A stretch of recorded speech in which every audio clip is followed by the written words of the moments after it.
Qatar मामले में अब सियासत तेज होती जा रही है। जहां एक तरफ ओवैसी ने मोदी सरकार को घेरा है, तो वहीं दूसरी तरफ कांग्रेस ने भी मोदी सरकार को आड़े हाथों लिया।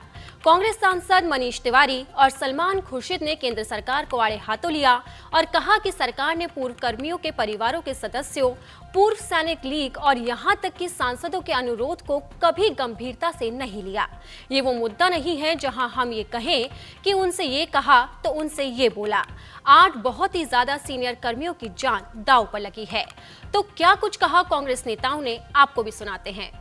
देखिए, 7 दिसंबर 2022 को मैंने लोकसभा में ये मामला उठाया था।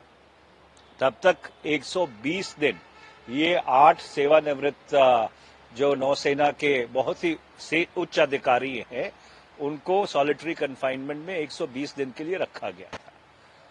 मेरे उस 0R के इंटरवेंशन का जवाब डॉक्टर जयशंकर ने एक खत के माध्यम से दिया 26 दिसंबर को, जिसमें उन्होंने ब्यौरा दिया कि भारत सरकार क्या कर रही है इनको मदद पहुंचाने के लिए। पर एक बात बिल्कुल साफ हो गई कि भारत सरकार कुछ भी नहीं कर रही थी, क्योंकि अगर भारत सरकार कुछ कर रही होती तो 9 महीने के बाद उनको या 10 महीने के बाद मौत की सजा थोड़ी सुनाई जाती।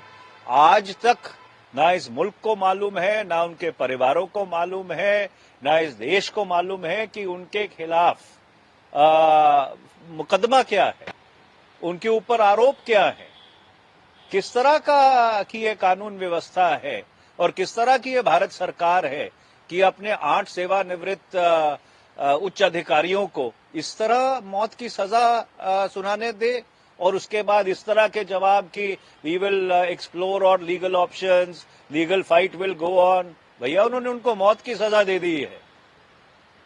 और इसलिए प्रधानमंत्री को जो कतर के बादशाह हैं, जिन्हें अमीर कहते हैं, उनसे बात करनी चाहिए कि ये क्या हो रहा है और हमारे जो 8 लोग हैं उनको वापस लेके आना चाहिए। ये कहना संभव नहीं है जब हम जानते नहीं हैं कि क्या हुआ। जब पूरी बात सामने आएगी तभी कुछ कह सकेंगे।